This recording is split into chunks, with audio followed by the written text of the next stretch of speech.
couple of reminders to everybody out there before I turn it over to Ann Oliva from HUD. First of all participants are muted, so if you have questions as the presentation goes on, please use the chat or the question feature to the right of your presentation. So that's the GoToMeeting console. With that, Ann, I'll turn it over to you to get started. Thank you so much, Erin. Good morning or afternoon, depending on where you're sitting in the country. Again, my name is Ann Oliva. I'm the Director of HUD's Office of Special Needs Assistance Programs, otherwise known as the Homeless Office in Community Planning and Development here at HUD. Before we get started, I want to review some technical instructions. Webinar participants can submit questions during the presentation using the questions function in the GoToMeeting console on your screen. There's a technical assistance provider, you just heard from her, that's Erin, standing by who will individually answer questions via GoToMeeting. We will also review questions after the presentation portion. If we are unable to answer your question during the webinar, please submit it to the virtual help desk on HUD's Homelessness Resource Exchange at www.hudhre.info. The link and the instructions are provided at the end of this presentation. Also, we will be posting the webinar on the HUD HRE and we'll distribute the link via the HUD listserv. I want to go to the next slide. Thank you. Although the point-in-time count is a HUD requirement, agencies across the government use this data and are invested in making sure that our counts are as accurate as possible. So we have a variety of presenters today, and after I'm done with a brief overview, I'll turn it over to Barb Poppy, who is the Executive Director of the U.S. Interagency Council on Homelessness. Then we'll hear from Vince Kane, who is the Director of the National Center on Homelessness Among Veterans at the Department of Veteran Affairs, who will then turn it over to Bill Clare, who is the Program Manager for the Runaway and Homeless Youth Program at the Department of Health and Human Services. So first, let's go to the next slide.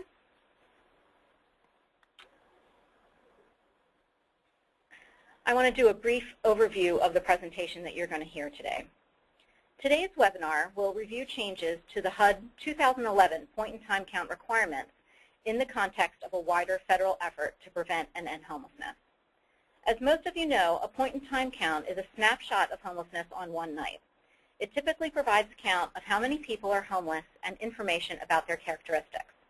HUD has required communities to conduct point-in-time counts since 2003, but has collected information on the number and characteristics of homeless people for over a decade. Point-in-time data is becoming increasingly important, as I mentioned before, to HUD, to other federal agencies, and to local communities. We use it in HUD's congressionally mandated annual homeless assessment report, and we publish it annually on our website. HUD also uses information about point-in-time methods to score the each community's annual application for homeless funding. First up, we're going to hear from Barb Poppy of the Interagency Council on Homelessness, who will give us an overview of the current federal effort to prevent and end homelessness and what role the point-in-time count plays in these efforts. Then we'll get the perspectives of the Veterans Administration and the Department of Health and Human Services on the importance of including their programs in the count. We'll end with a brief overview of important changes to HUD requirements that I'll talk about for the 2011 count.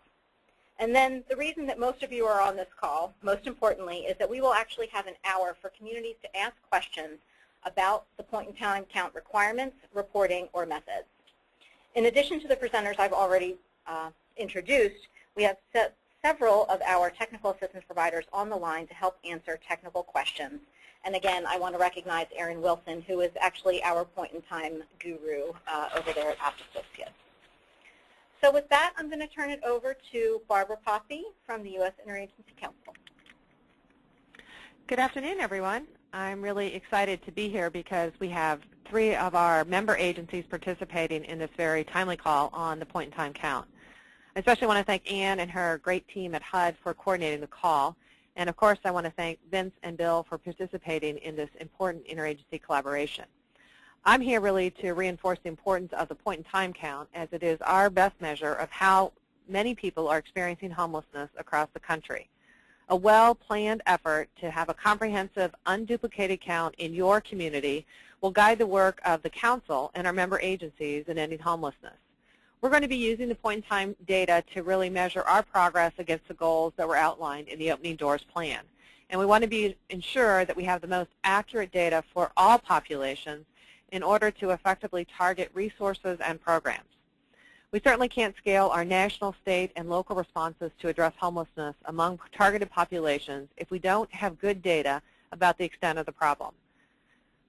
With the help of many of you, on June 22nd, we launched Opening Doors at a White House event that was headlined by 4 cabinet secretaries and the head of Domestic Policy Council. I was really excited to learn that the plan has been downloaded over 240,000 times from our website. If you haven't downloaded that yet, please get to our website. It's at usich.gov and download your copy. And while you're there, it'd be great if you would also sign up to receive our newsletter. Enough on the promotions. I want to move on to the plan. Opening Doors is based on the vision that no one should experience homelessness. No one should be without a safe, stable place to call home.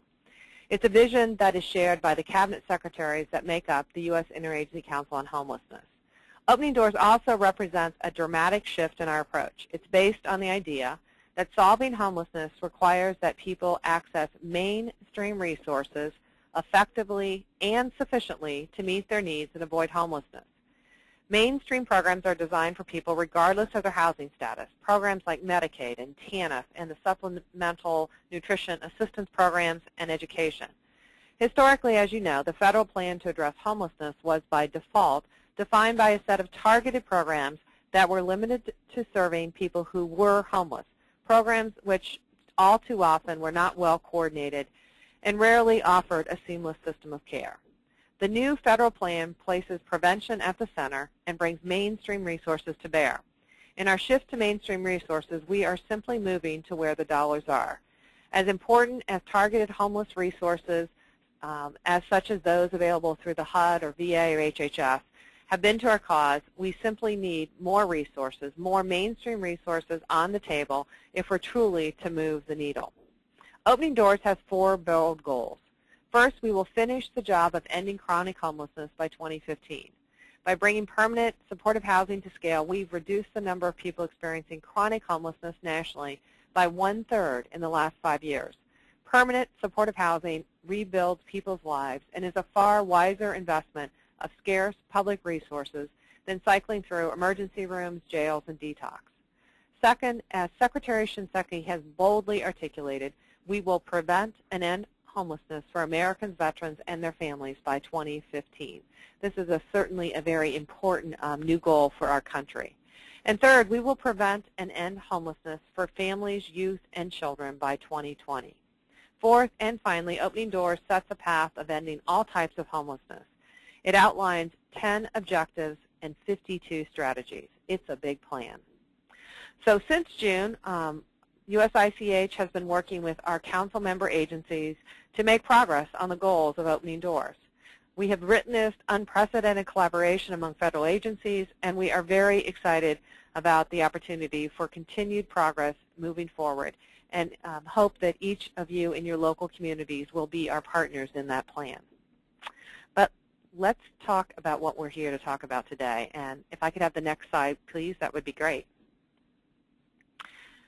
In 2011, we are striving to have the most accurate count ever. Data on the number of homeless veterans and youth has fluctuated from year to year across data sources. And we are moving toward the use of HUD's point-in-time process as the principal data source for all federal agencies in order to understand changes in trends and measure our country's progress toward ending homelessness. So simply put, this point-in-time count is of paramount importance to assessing where we are. My colleagues from the VA and HHS will talk more in detail about how you can better target your community's point-in-time effort this year to be more inclusive of veterans and youth who experience homelessness. This upcoming count, as I said, is our first ever national count since the release of Opening Doors, so let's do it right. I'm excited to see the energy and the collaboration that has been garnered to gather comprehensive, consistent data from across the country. I know from my work in Columbus, Ohio, that it's a lot of work that you're each undertaking in January and have been working on. So I look forward to working with you in the days ahead about how we can join forces to get better information and ultimately how we reach our goal of helping our fellow citizens gain housing and stability. I'm now going to turn the call over to my good friend Vince Kane at the Department of Veterans Affairs.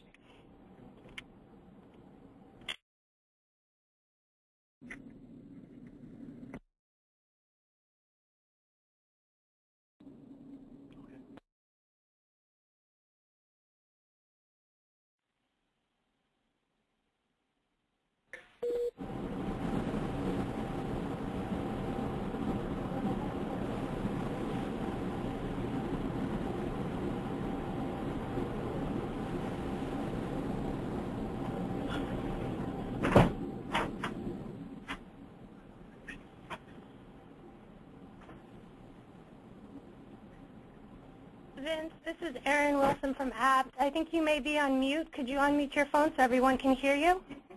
Yeah, I'm not on mute. Can you hear me, Ann?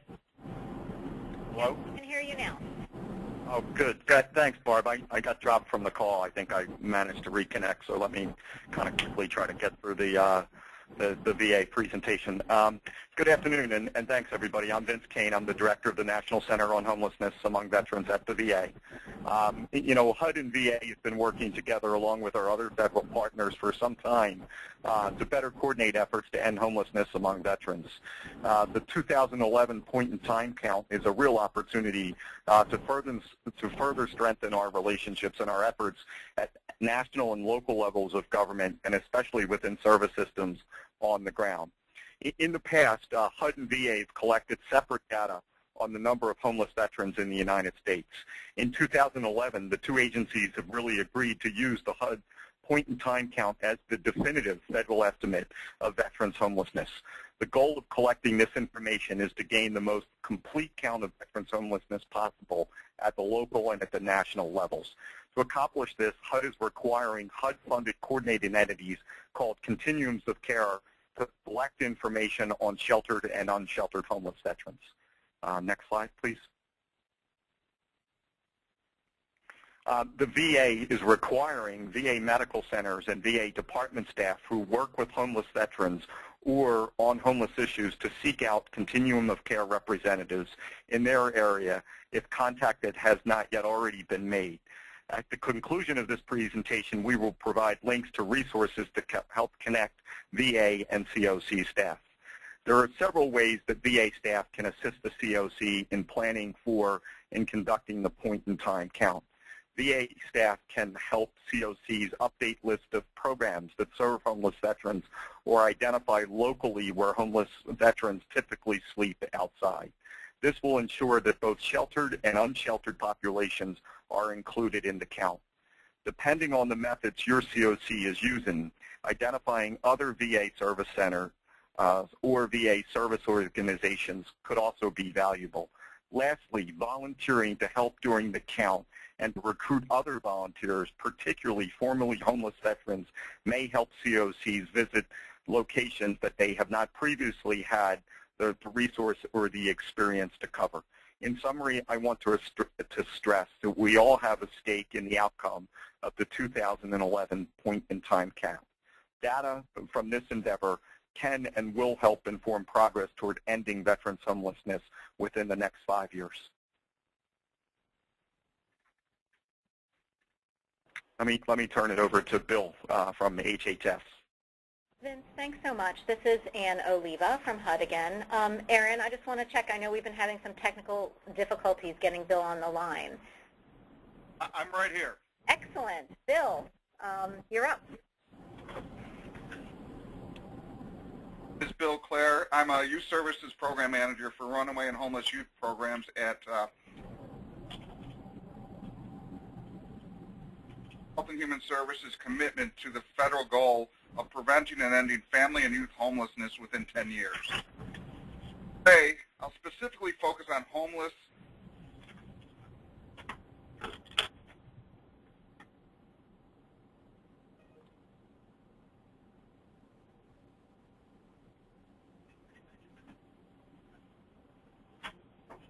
been a recent focus on collecting better data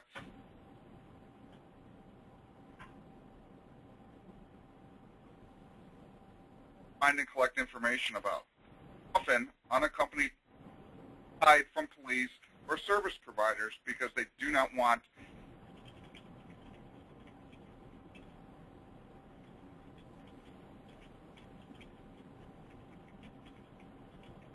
than other homeless people.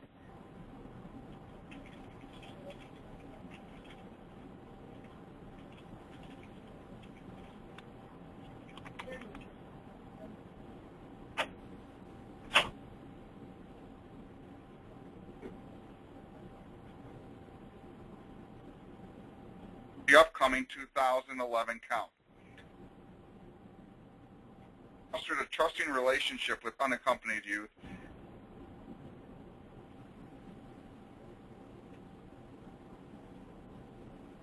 In 2011. Bill, I'm sorry to interrupt you. We're having a hard time hearing you. Could you just please be sure to be close to your speakerphone? As well as any other panelists, please be sure to mute your phone. Thank you, Bill.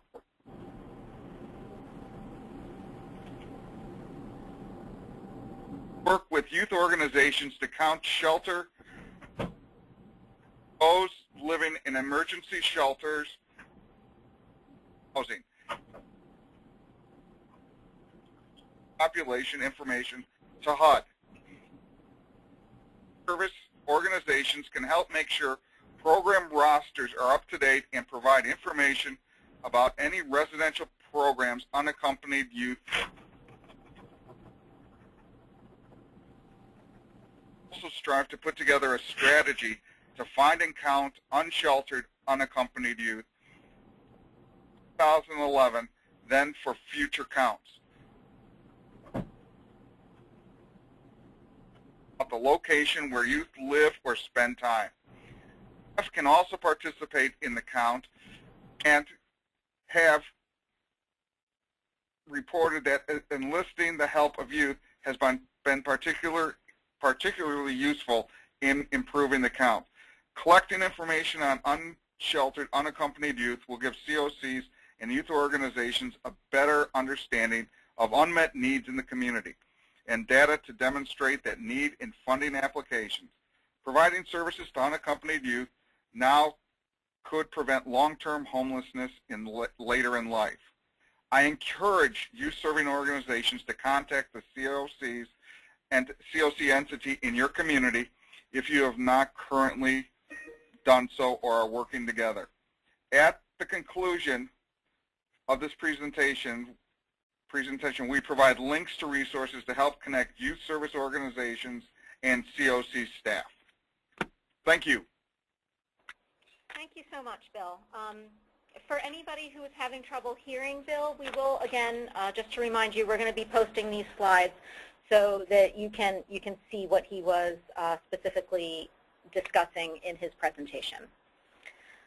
So thanks again to all of our panelists, Barb, Vince, and Bill. And now, before we start taking questions, I want to briefly review HUD's basic requirements for point-in-time counts and go over what is new for 2011. First, point-in-time counts should be actual counts or statistically reliable estimates of statistically reliable estimates of homeless persons in sheltered and unsheltered locations on one night, sometime during the last 10 days of January. This means that continuums should designate a single night as the night of the count and ask people where they were sleeping at that time. As in the past, continuums should count the number of households and the number of persons in households by household type, as we will see in the next slide. Continuums should report the number of persons in the Subpopulations tab of the data exchange, and as we go through the presentation, we'll show you some screenshots of the data exchange. Continuums are only required to count and report on literally homeless people, that is, people who meet the HUD definition of homelessness. Communities can collect information on precariously housed or doubled up individuals, but only data on literally homeless people should be reported to HUD. Similar to 2010, for most of you who participated in the Continuums Care competition, data again this year will be reported to HUD through the Homelessness Data Exchange, website, which is located at www.hudhdx.info. And we will do that data collection between May 1st and May 31st, 2011. Next slide, please, Erin. Thank you. As I mentioned, we want to show you some screenshots. This is a screenshot from the Homelessness Data Exchange for the Homeless Populations tab. As in the past, you will report the number of households and the number of persons for each household type. One thing I do want to point out here is that the sheltered point-in-time counts are split between, if you look at the bottom, towards the bottom of the picture of the screen, you'll see that the sheltered point-in-time counts are split between emergency shelter, safe havens, and transitional housing. So communities should be sure that they can separate this information when reporting in the HDX. Next slide. Oh, thank you. Next up, I want to highlight some changes for 2011, which all relate to subpopulation information. In 2011, continuums need to collect and report on the number of unsheltered veterans in the subpopulation table. This information was previously optional, but is now required to achieve a more complete count of veterans. As you heard from Vince and Barb, and as most of you probably know because you're one of the people that downloaded the Federal Strategic Plan, the administration has set a goal of ending homelessness among veterans in 5 years. Therefore, it is incredibly important that we understand how many people through this point-in-time count, how many veterans are sheltered and unsheltered. This year, in addition to the change in veterans, this year HUD expanded the definition of chronically homeless to families in addition to individuals. Continuums should collect and report the total number of persons in chronically homeless families on the night of the count. The total number of persons in chronically homeless families includes both the adult members who are chronically homeless and family members who are with them at the time of the count, either sheltered or unsheltered. The third change is a terminology switch from unaccompanied homeless youth to unaccompanied children. This was done to be more consistent with the definition, which remains unchanged. For purposes of the point-in-time count, an unaccompanied child is a child under 18 who presents for housing or services alone. Next slide. This next slide is, She was already on. Go back. oh, I'm sorry, go back one. Thank you. This slide, there we go. This slide is a screenshot from the Homelessness Data Exchange for homeless subpopulations. Sheltered and unsheltered subpopulation data is required for chronically homeless individuals, chronically homeless families, and veterans. As noted on the last slide, you should report the total number of persons in chronically homeless households.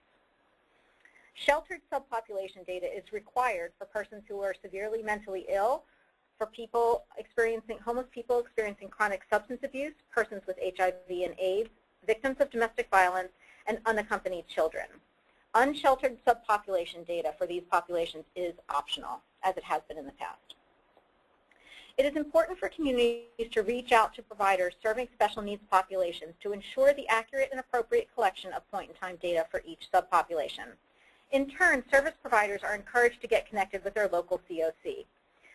As we've all mentioned, all the presenters mentioned, links to COC contact information are provided in the resources section at the end of this presentation. Can I have the next slide? Thank you.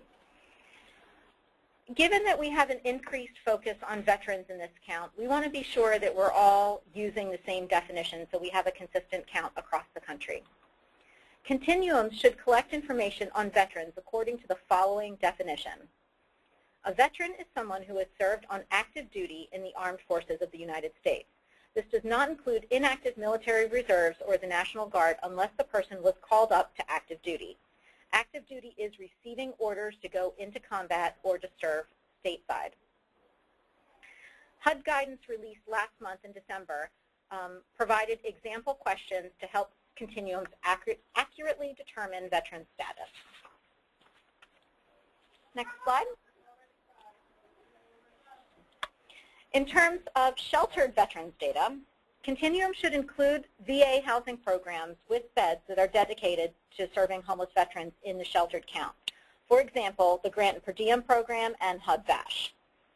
For the 2011 housing inventory and point-in-time counts, the beds in VA domiciliary programs designated for homeless veterans should be classified as emergency shelter beds in the housing inventory count. The facility name for the VA DOM program should include the prefix capital V, capital A, -DOM. After the housing inventory chart data is submitted via the HDX, HUD will reclassify those beds as VA DOM beds. So again, we're asking you all to put them into the emergency shelter tab or in that part of the chart, but to please include them with that prefix so that we can actually pull them out and count how many DOM beds are dedicated to persons who are to veterans who are homeless. The persons in domiciliary programs designated for homeless veterans should be counted on the point-in-time count as sheltered persons and as sheltered veterans under the subpopulation tab. Veterans residing in VA DOM beds not designated to serve homeless veterans should not be included in the point-in-time count or in the housing inventory for 2011. So now what you all have been waiting for, we are going to open it up to questions and answers. And to get us started, Erin Wilson from Apt Associates is going to review 3 of the most common questions submitted to date via the virtual help desk on the Homelessness Resource Exchange. Erin? Thanks, Anne. Before I actually go over the questions, I just want to remind people that you can submit your questions through the questions or the chat feature on your console, and those will make their way over to me. I am going to be kind of fielding those questions, and I have colleagues on the line. I have Tracy Delano, Tom Albanese, and Alvaro Cortez, and we will do our best to answer the questions that we receive. If we are not able to get to your question, you can submit it to HUD HRE, and that link and information is at the end of the presentation. So to get us started, what we wanted to do was go over the questions that we've been receiving over the past weeks as people plan for their counts. One of the most commonly asked questions that we've received this year is understanding how to report chronically homeless families. And I think Anne covered it in her presentation, but we want to emphasize that the number of chronically homeless families living, the number of chronically homeless families should be reported by the number of persons in the family on the night of the count. So under your subpopulation tab, you should report number of persons in that family, those who are living with a chronically homeless person. The second most frequently asked question that we've had so far is how should we collect information about unsheltered veterans?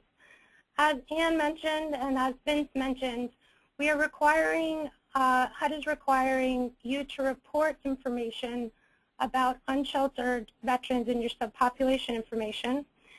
And the way that you want to collect that information is just how you would collect any of your subpopulation information, especially because you've already been required to report chronically homeless unsheltered individuals.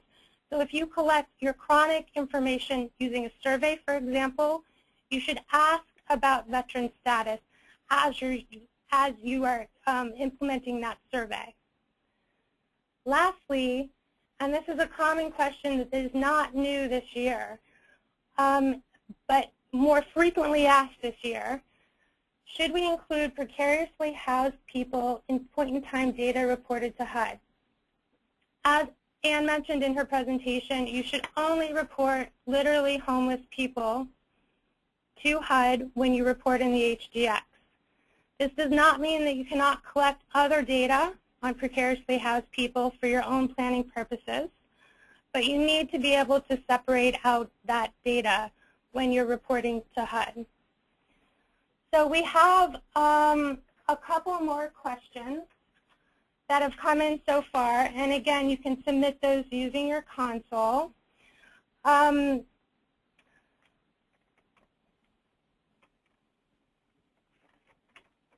So one question that came in that we have already discussed, the question was, will unaccompanied youth be included in the count?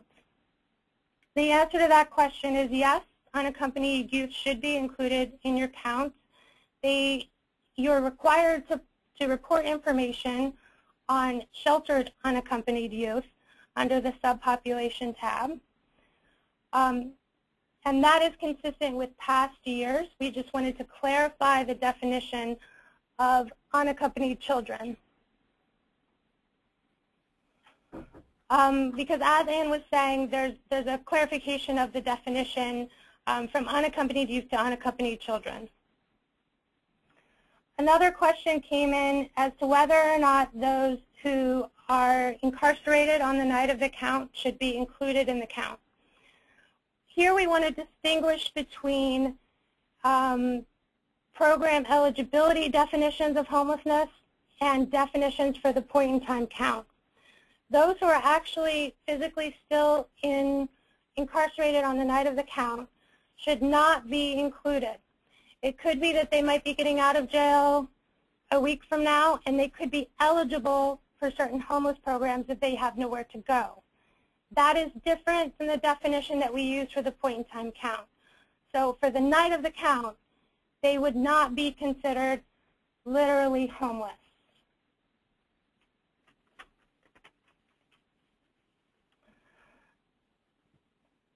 So Ann, I have a question for you. One of our participants asked about upcoming HARS changes to definitions of homelessness and how that may impact the point-in-time count. But maybe you can speak to the changes and the direction that HUD is heading. Great, thank you. As most of you probably know, if you're on this call, the HARS Act, which was enacted last year, changed the definition of homelessness. It broadened it in a few different ways. We have been working on regulations around that definition and put out for public comment the regulations. We received 200 comments and are in the process of reviewing those comments and putting out the homelessness definition in final form. But it is not yet in final form. The current definition of homelessness still stands until that regulation is released and the effective date, which it will have on it when we release the regulations, is reached. For example, if we were to release the homeless definition sometime in the spring, it might have an effective date 90 days later so that we could, here at HUD and other federal agencies, ensure that we have enough training resources out there so that folks understand what the definition means and what the changes mean. So the short answer, that's the long answer. The short answer is the new homeless definition is not yet in effect. We are counting people under the current definition of homelessness, which has not changed. Thanks, Erin. Thanks, Ann. So we got another question. The question that we got from somebody was that they are located in a mountainous area, and their question is, can they take more than one day for their point-in-time counts, and how would they deduplicate after they've taken more than one day to do data collection? The answer to that question is yes. You can take more than one day to collect data, but you always need to be referencing back to one point in time or one night, so a single night. So for example, if I schedule my count, if I schedule my designated night for the point-in-time count on January 24th, that is the night that you always want to ask people about. So you have to have a strategy for the following day or maybe even 2 days after the count, interviewing people, and this is called the service-based technique. So you can interview people for more than one day, but you always have to reference back to the night that you've designated for the count, so January 24th. There's another part to that question, which is how do we deduplicate? And there's no easy answer to this besides collecting enough data about every person that you talk to be able to deduplicate individuals. So if you decide to use a service-based approach, and just so everybody understands what that is, a service-based approach is where you select different services that homeless people typically use. So this could be soup kitchens, it could be healthcare for the homeless. You go to those locations and you screen everyone who walks through the door, and you ask every person where they were sleeping on the night of the count. So this is certainly a technique that can be used in more rural areas. And you can incorporate all types of service providers if you need to, but generally it's focused on soup kitchens, healthcare for the homeless, other places that typically serve homeless people.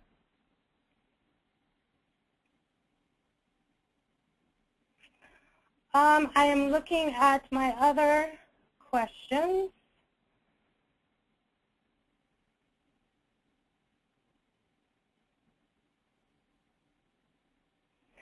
So another participant has asked about strategies for counting unaccompanied children or unaccompanied youth. And this is a really good question because it's very difficult to sometimes to locate this population, as Bill was saying as part of his presentation. So obviously the first thing is to make sure that you have a really updated roster of where unaccompanied children may be using housing services or other types of services. Partnerships with youth-serving organizations can help you gain some access and get a better idea of more current locations where youth or services that youth might be using.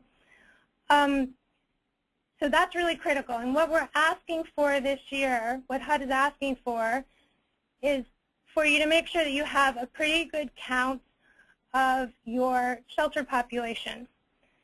Eventually in the future, hopefully you'll be able to partner with youth organizations and get a better grasp on the unsheltered youth population in your community. And one way that communities have had success in doing that is to actually enlist either formerly or currently homeless youth or unaccompanied children or young adults, and to have them help locate where youth are currently spending time on the street, for example, or in an abandoned building. So that's a potential strategy.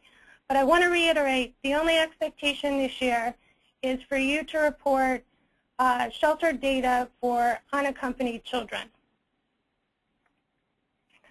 So I have some more questions. Tom, I'm going to point a question in your direction.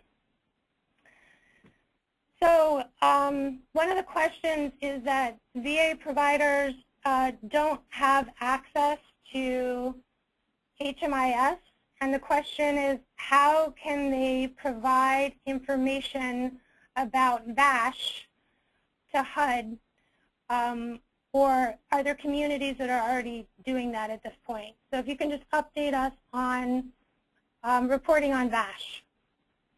So a good strategy for VA programs to use is to firstly contact your local continuum of care, or the continuum of care at which the program is operating, or where those VASH vouchers are being used. The continuum of care should be able to connect you with the Homeless Management Information System lead for that continuum of care, and that HMIS lead should be able to guide you to getting that program listed or included in the inventory in the HMIS, and also the COC should be made aware of that VASH program if they're not already, and to ensure that they're including that in their local COC's inventory. There are lots of communities who have already done that, and what I would suggest is if for perhaps a specific direction in that regard to submit a request to the help desk. And this is Ann. I would just add that because an organization is not currently participating in the HMIS does not mean that they don't have a means to participate in the point-in-time count.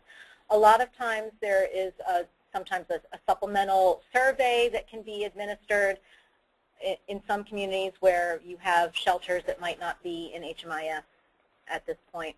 So there's definitely awareness at the local level that not every single shelter or transitional housing program is necessarily in HMIS, but they usually have some other mechanism in order to capture that data. In DC, where I worked, as Barb mentioned that she was from Columbus, I have done similar work in Washington, D.C., and that's what we used. We had a supplementary survey form. Thanks, Erin. Yep.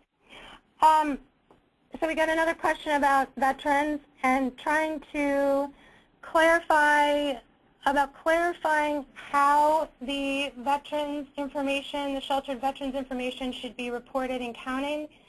So I'm just going to go back to this slide so everybody can take a look at it. So as Ann explained, VA housing programs that are dedicated to serving homeless people, so that bed is dedicated to serving a homeless person on the night of the point-in-time count.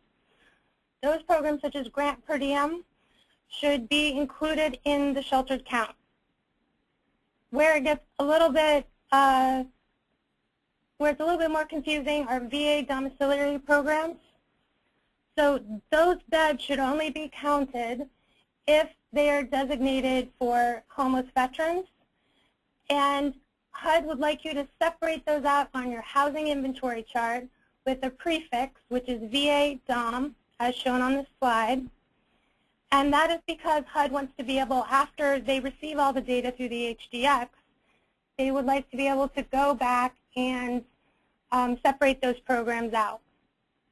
So hopefully that was a clarifying, that clarified how you should handle VA housing programs. Yeah, Tracy? This is Vince. I'd like to also add that the VA point of contact working on the point in time should be able to very clearly help distinguish what is a designated homeless DOM versus some of the other DOMs and ensure that we're only focused on those with the designation for homeless. But in this point, we've agreed that we would use shelter in the broadest sense of the terminology to encapsulate both the grant per diem and our homeless DOM programs. And then, as you note, the prefix will help us sort of separate them out as we go forward. Thanks, Vince. Tracy, I have a question for you. It's about HDX and the completion time frame for getting data into the HDX and reporting on the point-in-time count and housing inventory.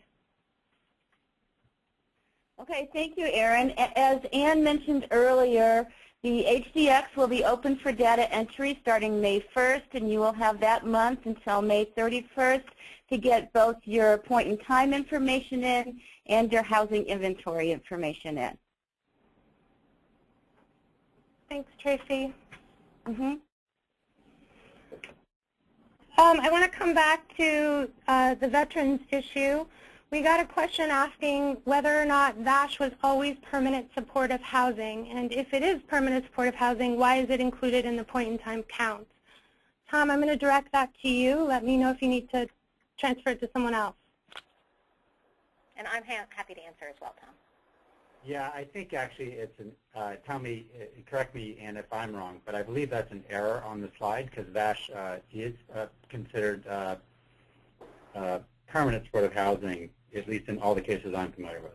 That is correct. HUD VASH, they are actually Section 8 vouchers or housing choice vouchers, so that is permanent supportive housing with the services coming from the VA.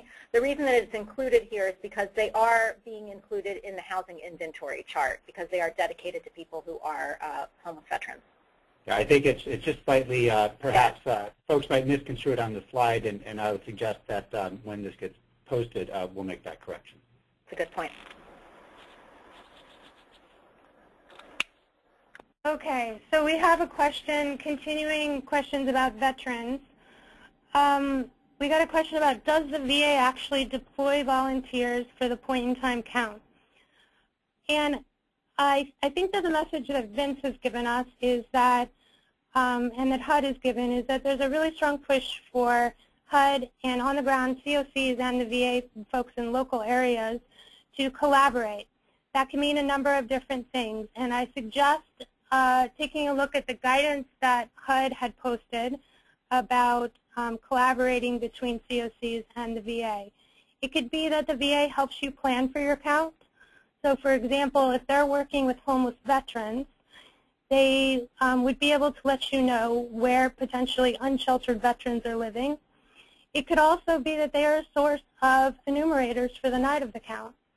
I think it's all kind of a local decision in terms of how that relationship will work and what the level of participation is on the night of the count.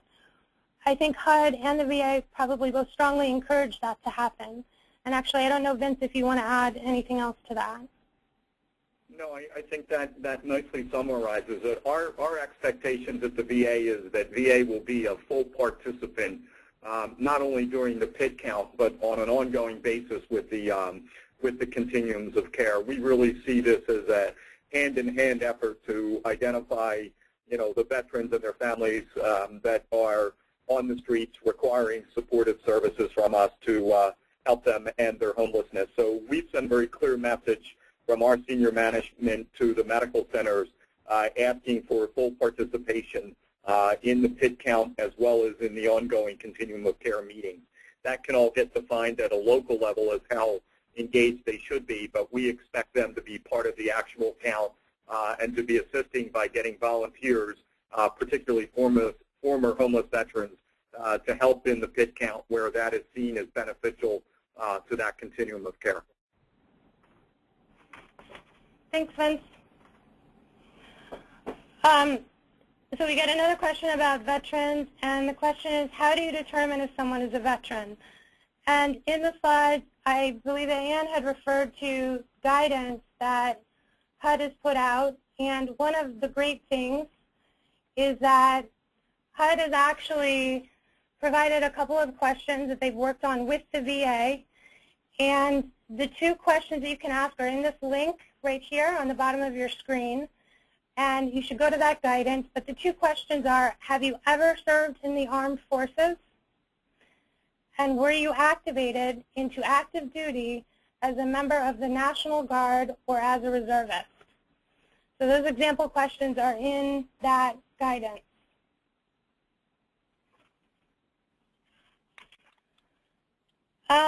Okay, I got a question about subpopulation information for subpopulations aside from chronically homeless and aside from unsheltered veterans.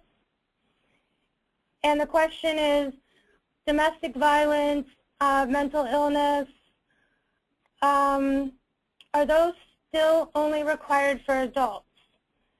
And the answer is yes. Those subpopulation categories should be reported on for adults. So the only exception to that, of course, is unaccompanied child. So severely mentally ill, chronic substance abuse, persons with HIV/AIDS, and victims of domestic violence should be reported for sheltered and unsheltered, for all four of those, for sheltered individuals, and unaccompanied children should be reported for sheltered individuals, and that is the only category that is not for adults.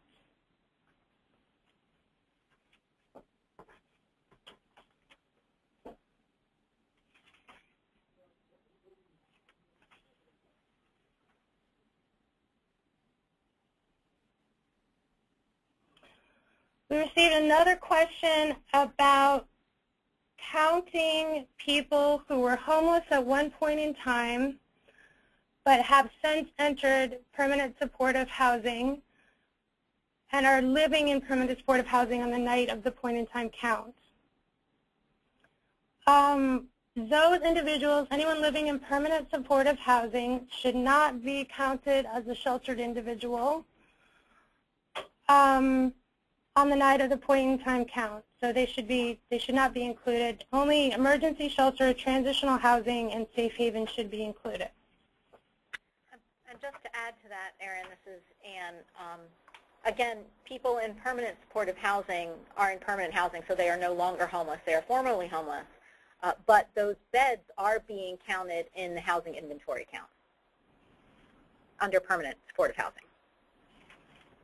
That's correct. Thanks for the clarification. Sure.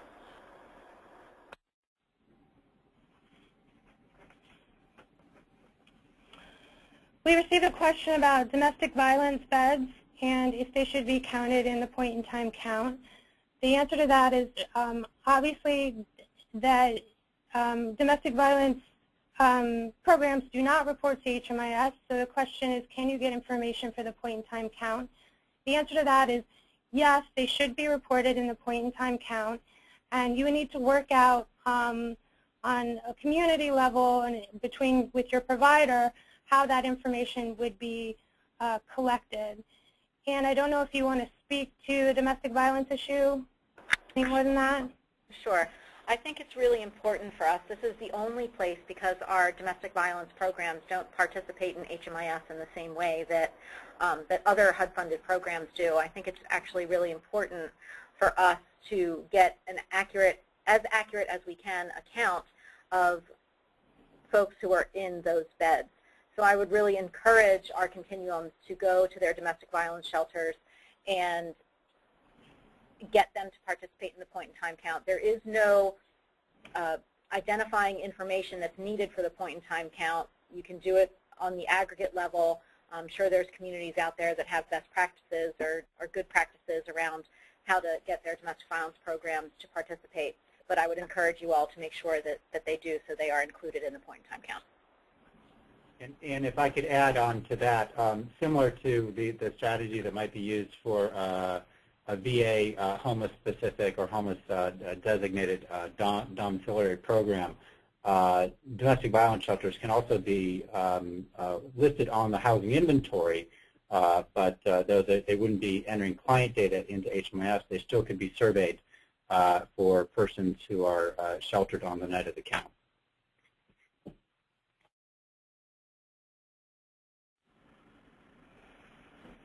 Okay, I want to come back to this issue of reporting chronically homeless families and make sure everyone is clear on this.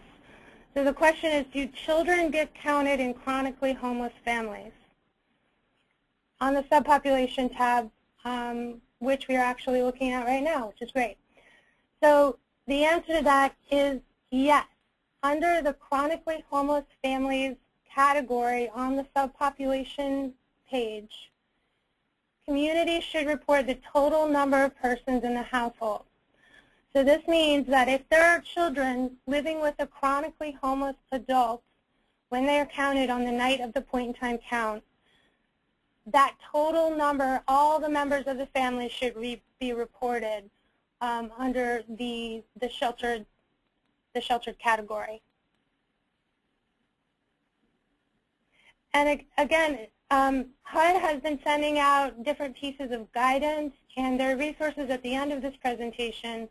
And I would suggest that you click on those links and go to those resources if you have questions about definitions.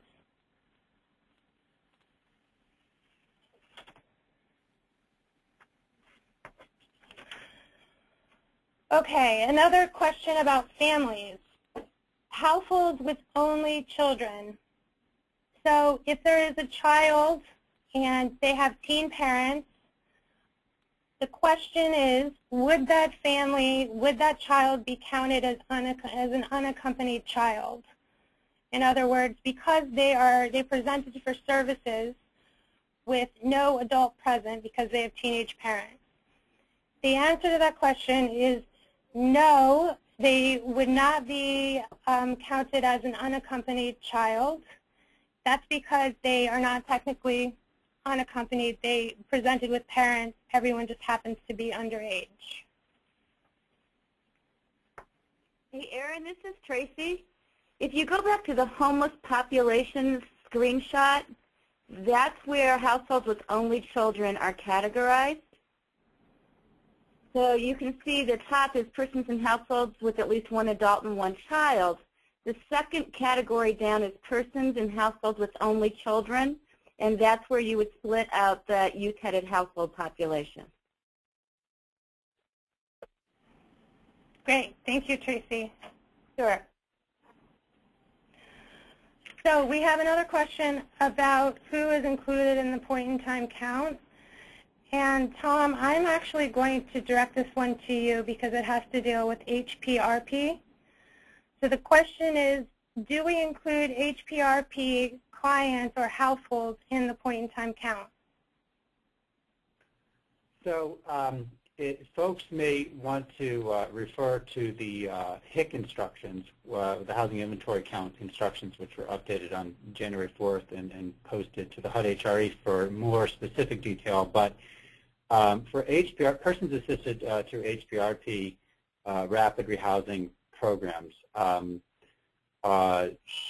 would not be included if they were housed in their own unit or conventional housing as of the night of the count, because as of that point, they're considered housed and no longer sheltered in the shelter system, whether it be emergency shelter or transitional or safe haven. Somebody who is, however, being assisted by an HPRP rapid rehousing program on the night of the count, but they are still in shelter and still seeking housing and seeking to be housed, would get counted, but they would get counted under that shelter program's census for the night. So in effect, the HPRP program wouldn't be independently sort of counting folks for the point-in-time count.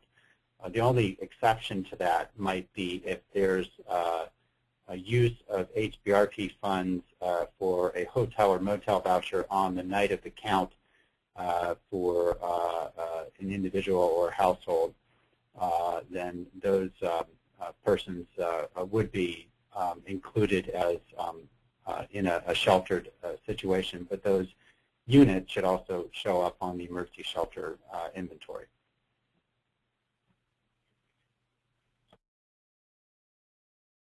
Thanks, Tom.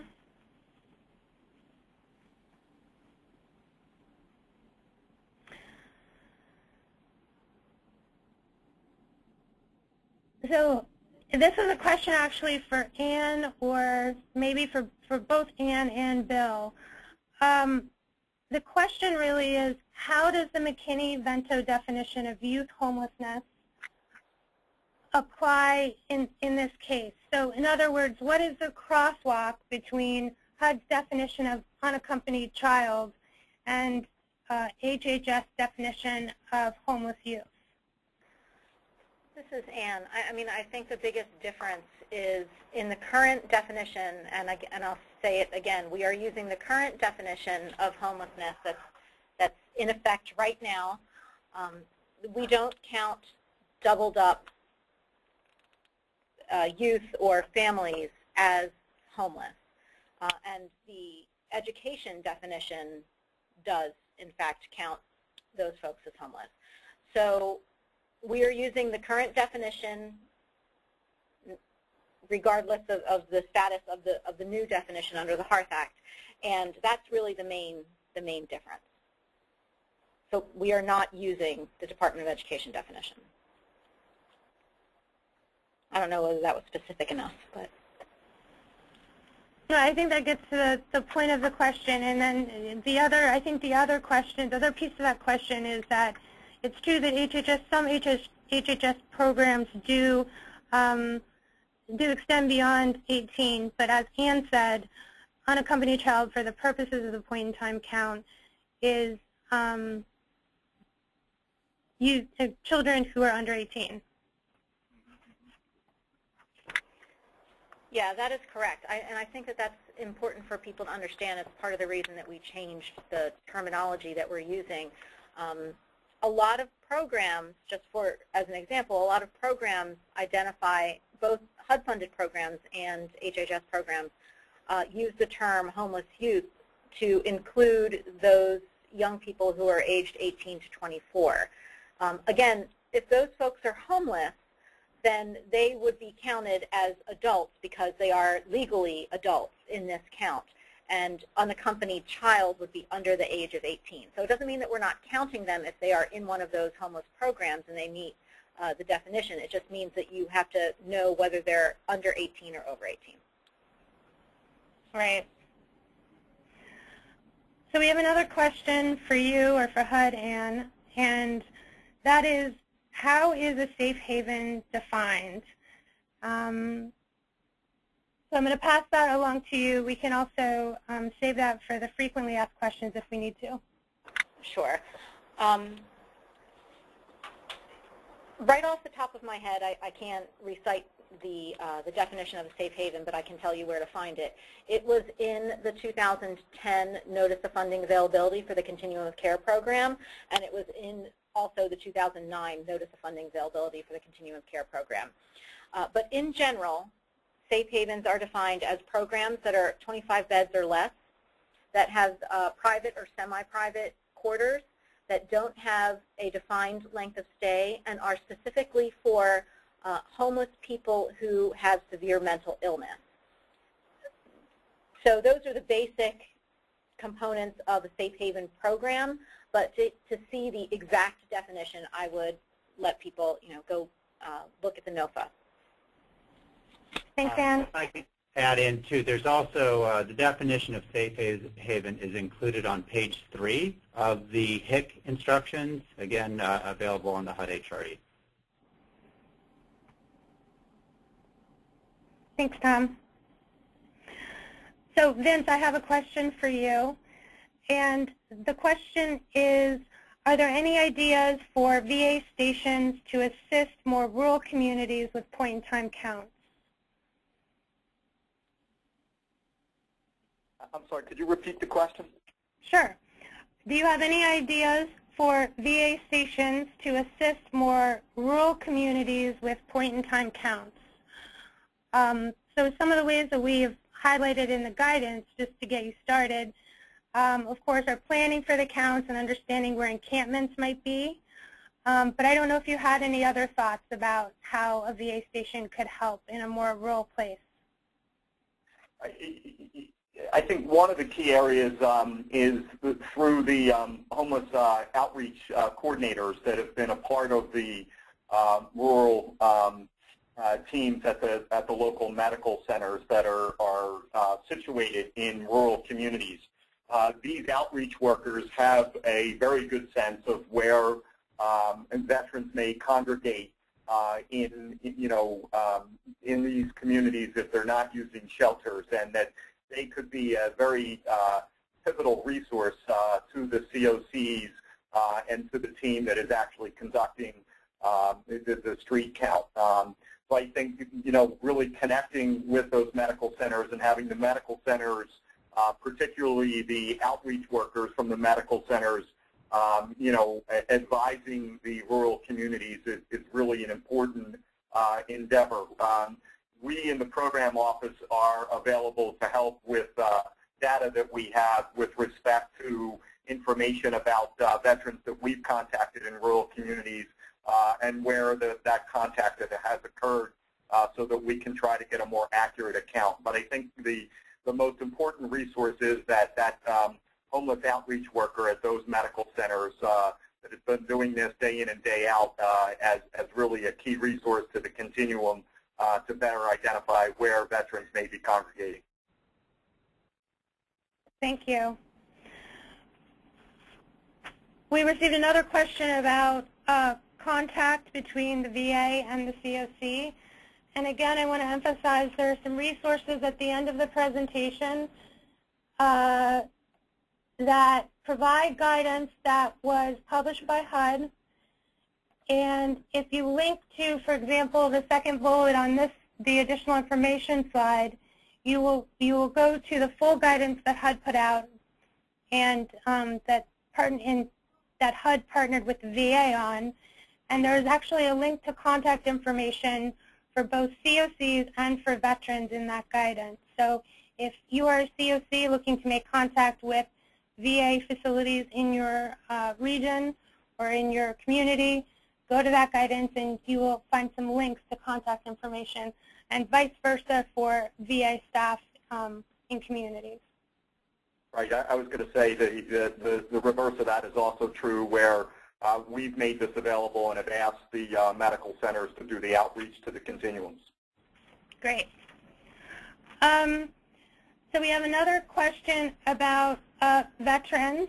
The question is, how do we count veterans who we know are homeless but are hospitalized on the night of the point-in-time count? So the answer to that is that at the time of the point-in-time count, if they have been admitted to the hospital, they are not technically literally homeless. And this comes back to the idea of wanting to get a snapshot on that night of who is homeless and who is not. And this can be expanded beyond just veterans, for example. And Anne, maybe you can tell us a little bit more, explain a little bit more how HUD distinguishes between homeless for the purposes of point-in-time counts and homeless for program eligibility purposes. Right. I mean, I think that it's important to know that we've operationalized the homeless definition for our programs, for HUD-funded programs, in several ways. The most common way is what we refer to as the 7-day rule. And the 7-day rule means that if you're imminently going to lose your housing within the next 7 days, you could be eligible for a program. That is not part of the official legal definition of homelessness. It is something that HUD has operationalized over the last 20 years in implementing the McKinney-Vento programs. And as Erin mentioned, what we are trying to do with the point-in-time count is really get a snapshot on that day of how many people who are homeless. So we are not counting people in institutions. One, it would be incredibly difficult, I think, for continuums to try and carry out that type of count, doing in-reach into, hospitals and prisons, since you can't physically count them on the street or in your programs.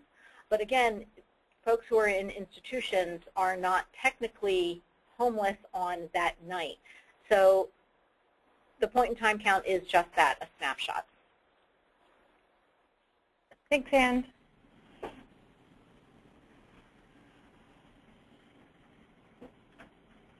Okay. We received a question about children who have been removed from their home by Children's Services, for example. So this question has to do with a child that has been removed from their home and placed into a youth emergency shelter program that's funded by HHS.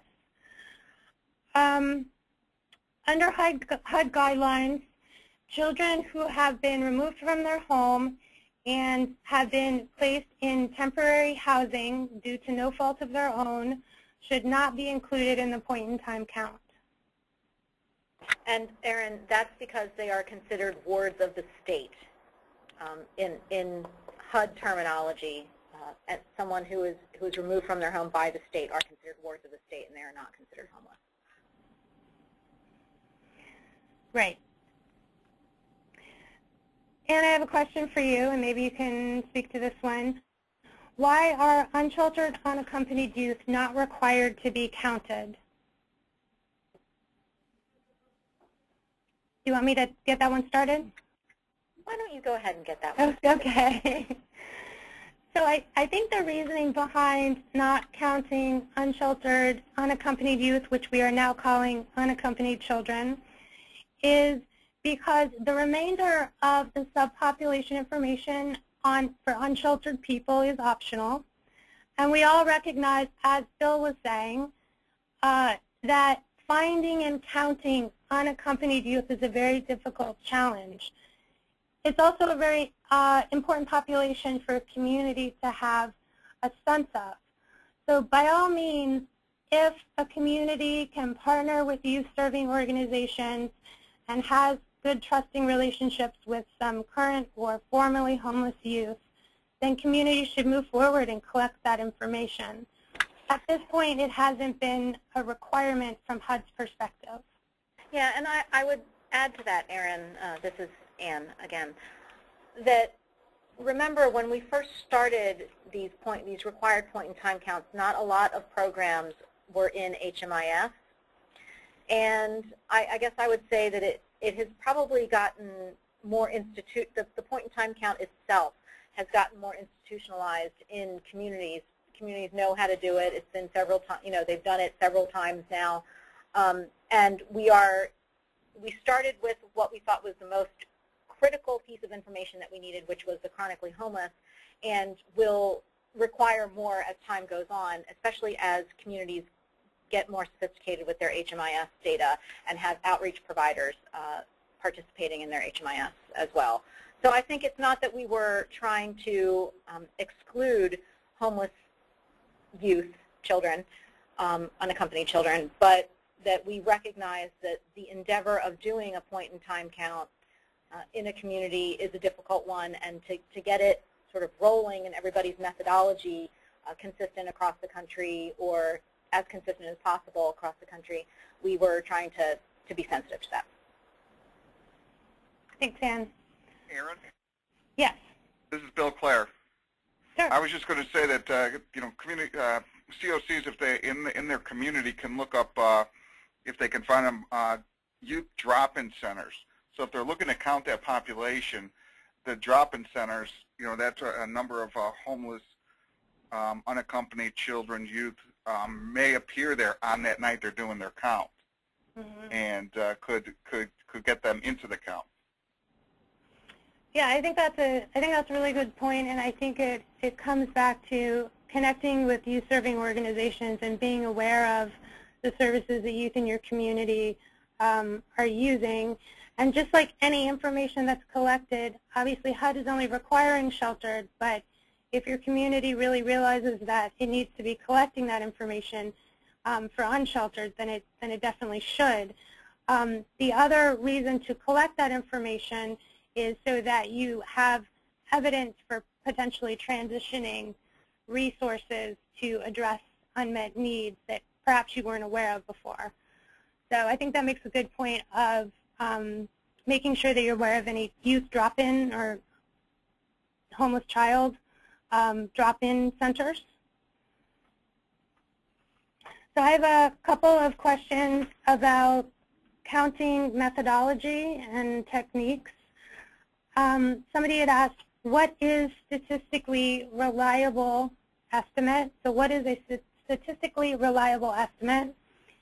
And I just want to emphasize, and I would reference people to the guides to counting unsheltered homeless people and the guide to counting sheltered homeless people.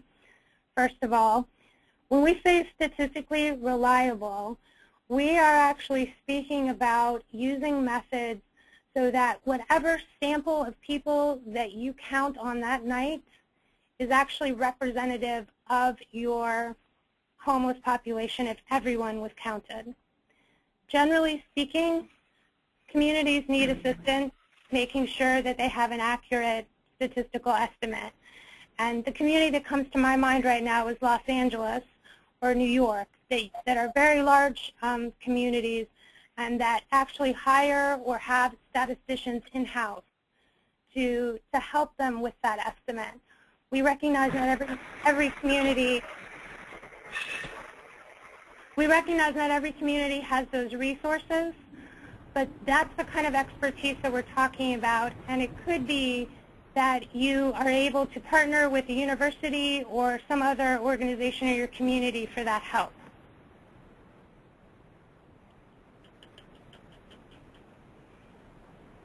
We received another question about determining veteran status. If you are only doing a visual count, you are not doing any kind of interviewing. And I think we need to emphasize that veteran status is not something, obviously, that you're able to tell just from looking at somebody. And so that's why we suggest that communities do point-in-time surveys. Again, I would reference people back to the sheltered guide and back to current guidance on veteran questions to establish veteran status. I also just want to flag for people that you do not necessarily have to be asking questions while you're out counting people at 1 o'clock in the morning. So it's possible to return to the field and survey people the next day, for example. If you would like more guidance about that, you can submit a question to HUD HRE. I won't go into that in minute detail on this webinar.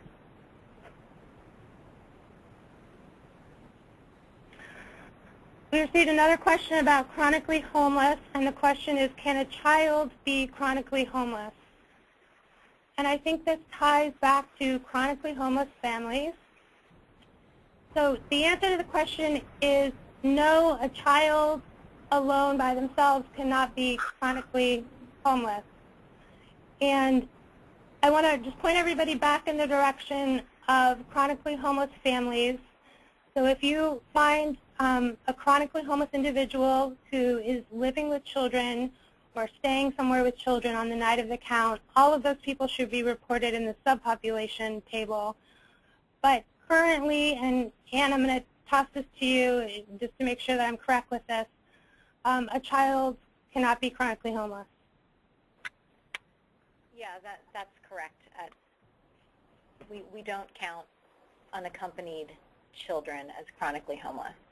And I've been wanting to add something to the answer that I gave about why we don't count unaccompanied children, or why we don't require it. I think you all have been hearing that this is an iterative process in a lot of communities. A lot of communities used to just do visual counts without any follow-up questions, and now most communities actually do follow-up survey questions. So I would just put out there that as communities evolve in their methodologies and get better and better, I would say that, you know, as we added veterans this year, don't be surprised if we add some of those subpopulations that are not currently required into the required column. So why don't you go ahead and practice this year and try and get them all in. So Aaron and Ann, this is Alvaro. I just wanted to chime in for a moment to make sure that I think it's clear that a child that is by themselves, an unaccompanied child, cannot be counted as a chronically homeless individual. However, if that child is a member of a family and that family meets the definition of a chronically homeless family, then that child would be counted as part of the total count in the subpops portion of the house of the point-in-time count. I hope that's correct, right? Yes, that is correct. That's what Okay. I was trying to say. Thank you, Alvaro. Mm-hmm. And I have another domestic violence related question for you. The question is, how can you overcome privacy policies with domestic violence providers to encourage them to participate in the point-in-time count? Yeah, I think that, you know, in this particular case, there is no identifying information that needs to be transmitted from a domestic violence service provider to the continuum of care to incorporate into their point-in-time count. That information could be aggregated and sent forward without identifying information. So I think that that's really, the identifying information is really the information that needs to be protected, and that domestic violence service providers can, in fact, provide aggregate data to the continuum. And many do. Yep. Okay, we received a question about using HMIS for your point-in-time count, and the question is, are communities using HMIS for the point-in-time count? And yes, communities definitely use HMIS for the point-in-time count. They use HMIS for the sheltered count, obviously.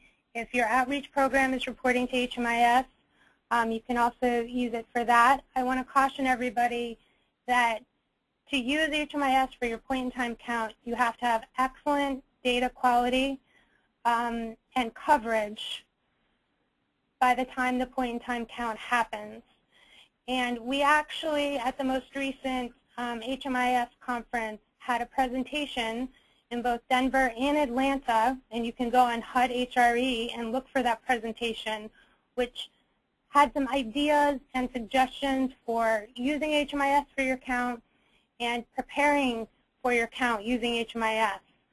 So I want to emphasize, if you're just starting to think about it now, it's probably a little bit too late for this year, but you could be getting in shape with coverage and quality for the count for next year or the next 2013, the next required count. Aaron, if I could just add in one other point, which is some communities take a hybrid approach, and where you have programs, shelter transitional programs, entering client data in HMIS per the data standards. And you've got some other programs that don't enter data in HMIS. You can certainly use HMIS data for those that are in HMIS and then do manual survey method with non-participating programs. Right. Thank you, Tom. Okay, we are actually at the point where we're wrapping up. This is an hour-and-a-half webinar. If your question was not answered, please use the link provided at the end of the presentation to submit a question via the HUD HRE, and we will get back to you with an answer. In addition, we plan on compiling a frequently asked questions that will be posted by HUD and distributed by HUD. And we will also be posting this webinar on HUD HRE, hopefully by the end of this week, for reference for people or people who were not able to join us. And would you like to just wrap up for us, and then we'll conclude? Of course. Again, I want to thank all of our panelists that participated today, especially Vince. You got a whole lot of questions, and Bill. And I also want to thank the HUD staff and our technical assistance providers for putting this together. This was something that we thought of doing after, other organizations have been doing presentations about the point-in-time counts, but were really unable to answer the technical questions that really should be answered by HUD. And that was the purpose of this presentation and Q&A session today, was to be able to answer your technical questions in a live format. So thanks again to our presenters and to all of you who've been on the call today, all close to 600 of you, or 700 of you at some point that were on the call today.